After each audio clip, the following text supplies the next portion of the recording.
खरं तर हा वेश्याचा अपमान आहे. आणि त्यातल्या त्यात स्वतःच्या कार्यकर्त्याला वेश्या म्हणणं. कोण विकले जाते? तुमचे कार्यकर्ते. म्हणजे ते वेश्या आहेत.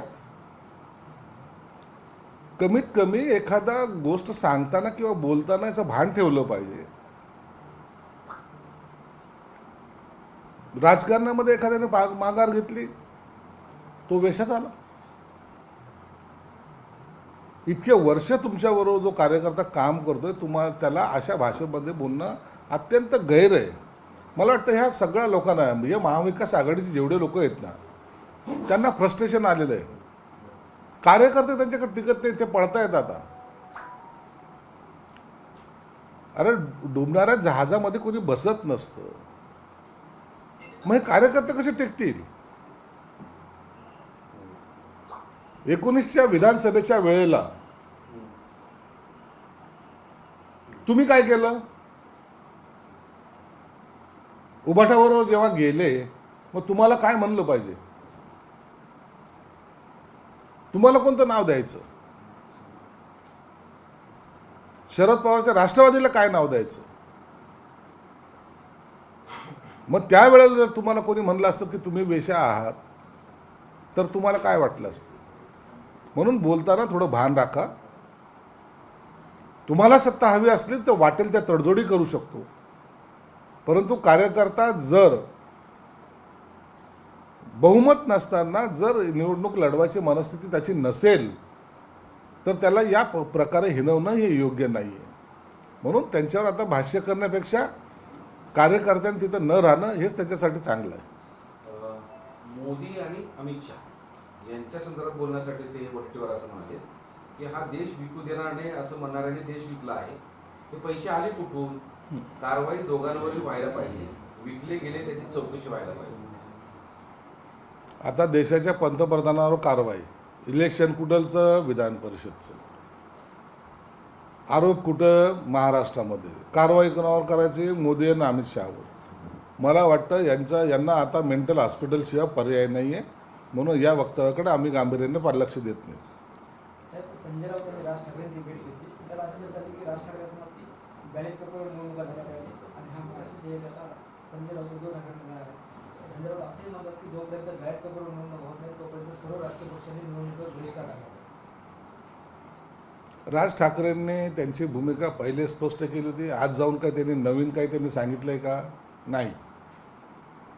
आता हा निरोप घेण्यासाठी किंवा देण्यासाठी संजय राऊत गेला आहे, याच्यातच मला काही तथ्य वाटत नाही. त्यांची भूमिका त्यांनी स्पष्ट केलेली आहे. मग राज ठाकरे साहेबांकडे जाऊन त्यांनी चर्चा केली आणि त्यांनी तो निरोप दिला आहे. आता तो उद्धव साहेबांकडे जाणार आणि उद्धव साहेब आता पण त्याच्यावर काहीतरी बोलणार, असं काही आहे का? संजय राऊत हा कदाचित उभाटांच्या तक्रारी करायला राजसाहेबाकडे गेला असावा आणि त्या तक्रारीचा पाढा तिथं वाचून मला वाटतं संजय राऊत वापस गेलेले. संजय राऊत असंही म्हणतात की तुम्ही निवडणुका जिंकण्यावर प्रभाव काय टाकता? गाडीच्या डिकीत पैसे होते. एकनाथ शिंदेना स्वप्नात बॅगा दिसतात. आम्ही खाजगी लोक आहोत, नाव घेऊ शकतो, बॅग कोण घेऊ शकतो? घ्या ना, नाव घ्या ना. हे स्वतः झालेल्या विषयाला पुन्हा काय या अंत कडी काय म्हणतात त्याला, कडीला ऊत आणणं जो का प्रकार असतो ना, तशातला प्रकार आहे. शिळ्या कडीला ऊत आणणं. कधी सपोटेल कोणती हॉटेल दाखवत आहेत, कधी गाडीची डिक्की दाखवत आहेत, कधी आणखीन काय दाखवत आहेत. मग एखाद्याने जर बांद्र्याचं मागचं गेट दाखवलं तर तुम्हाला कसं वाटेल? म्हणून आपलं गेटला जे कुलूप लावलेलं आहे त्याच्याकडे लोकांची नजर जाऊ नये, याचं थोडंसं लक्ष ठेवा. आणि इतरांवर आरोप करताना आपल्या बुडाखाली काय जळतंय याची सुद्धा काळजी करा. नाईकांच्या ECBची कारवाई आली, वैभव नाईकला नोटीस गेली असता तुमच्या माध्यमातून कळतंय, आली तर ठीक आहे, त्याचं ते उत्तर देतील. ज्यात ते ह्या नोटिसा ह्या सर्वांना, अनेक लोकांना, राजकीय पुढाऱ्यांना येतात, त्याचं ते उत्तर दिलं जातं. समाधानकारक असलं तर कारवाई सुद्धा होत नाही. संभाजीनगरच्या कॉक्रोचनी देशभरातले कॉक्रोच जंतर मंतरवर जमा केलेत अशी चर्चा सुरू झाली. तिथं आंदोलन सुरू झालेलं आहे.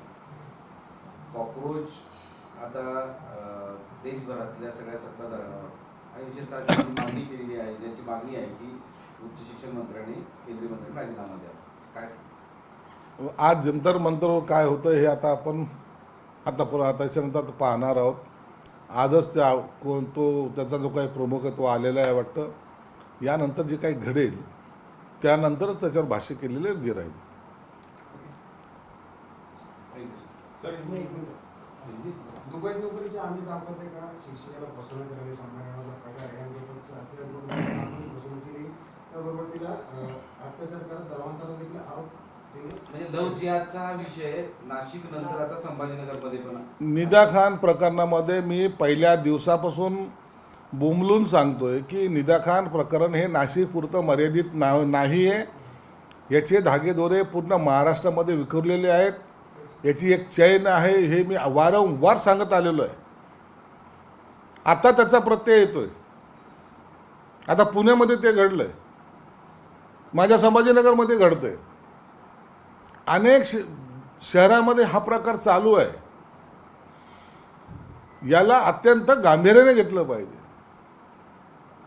एक महिलेला फसवतोय, ती महिला स्वतःचे 2 लेकरं सोडून, नवरा सोडून या माणसाचे नादी लागते. तिला तो पुन्हा धर्मांतर करायला सांगतोय, तेव्हा तुला दुबईला जाता येईल म्हणतोय. हे असे अनेक प्रकार या शहरामध्ये 8-10 ठिकाणी झालेत ना, आताही चालू आहेत. पोलिसांनी सुद्धा आपले डोळे असे उघडे करावेत. बाकी गोष्टीकडे लक्ष देण्यापेक्षा ह्या गोष्टीकडे लक्ष द्यावे. जर पोलिसांनी वेळेवर कारवाई केली तर असे प्रकार घडणार नाहीत.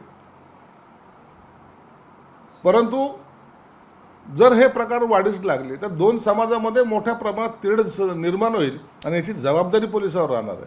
सर या प्रकरणावर काय सूचना करताय पोलिसांना? आणि ते पालकमंत्री म्हणून तुम्ही CP असतील किंवा पोलीस अधिकारी यांना काय सूचना करताय? नाही, पोलीस आयुक्तांनी पाहिलं पाहिजे. माहीत नाही का हे सर्व प्रकार?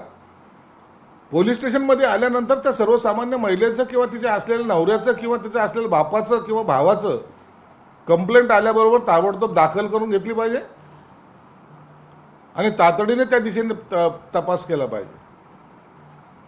अनेक महिला अनेक मुली या शहरातल्या गायब झालेल्या आहेत. त्यांच्या तक्रारीसुद्धा प्राप्त काही ठिकाणी झालेल्या आहेत. याच्याकडे पोलिसांनी आता गांभीर्याने पाहणं गरजेचं आहे. निदा खान प्रकरणात एक आणखी माहिती समोर आली आहे की ते पीडित मुलीला धर्मांतर केल्यानंतर मलेशियाला घेऊन जाणार होते आणि तिने तसं जबाब पण दिला. 400 उल्लेख आहे.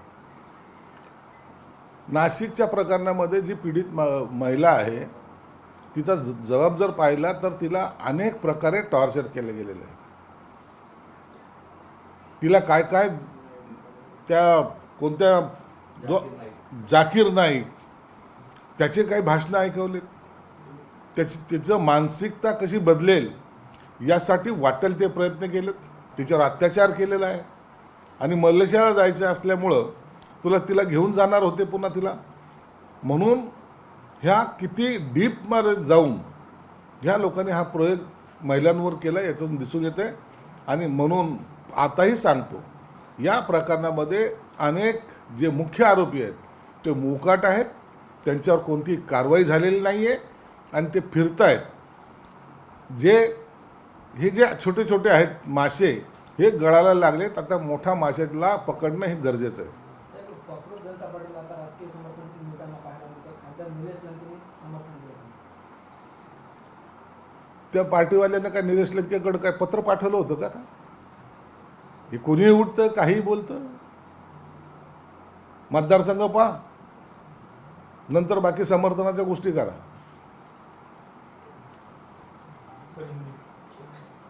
सर आज अमेरिका से जो है अभिजीत दिप्के भारतीय कॉकरोच जनता पार्टी के संस्थापक आए हैं. उन्होंने धर्मेंद्र प्रधान के इस्तीफे के लिए आंदोलन किया है और उनके इस आंदोलन को नीलेश लंके ने भी साथ दी है. देखिए, वो जो दिप्के है उसने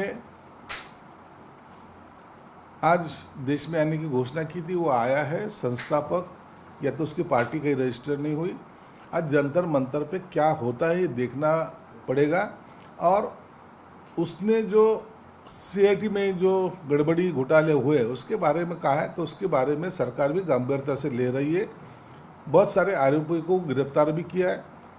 ये पेपर फूटी की वजह से बहुत सारे युवकों को तकलीफ हुई है, ये हम बात मानते हैं. उन कई के लोगों ने तो इसके बाद एग्ज़ाम नहीं देने की कसम खाई है. किसी ने सुसाइड की है, तो ये मामला वैसा संगीन है और इसकी सरकार अपने तरफ से पूरी कोशिश करेगी कि आगे ऐसी कोई बात ना हो। मराठा आरक्षण आंदोलन के बीच सरकार ने मराठा समुदाय को शिक्षा के क्षेत्र में ओबीसी जैसी सुविधाएं और छूट देने का बड़ा फैसला किया। कोई भी समाज का घटक हो, वो पढ़ना चाहिए, लिखना चाहिए, समाज के एक स्ट्रीम लाइन में आना चाहिए, उसके लिए सरकार ने ये फैसला लिया है। मुझे लगता है इसका हर कोई समाज का आदमी स्वागत करेगा। गांधी परिवार के बाद अब मल्लिकार्जुन खड़गे के परिवार और गरीबियों के बढ़ते कद पर सवाल उठ रहे हैं। खड़गे खुद राज्यसभा में हैं, उनके बेटे को कर्नाटक का डिप्टी सीएम बनाया गया है और उनके पीए प्रणव झा को राज्यसभा भेजा गया है। ये अभी घराने शाही की बातें हर जगह पे थोड़ी बहुत चलती है। किसी के घर के लोगों ने राजकारण में आना ही नहीं, ऐसा कोई लिखित नियम नहीं है। इसलिए अगर उसमें काबिलियत है तो वो आगे बढ़ेगा, नहीं तो राजकारण में ज़्यादा दिन नहीं टिकेगा। बहुत बहुत शुक्रिया सर।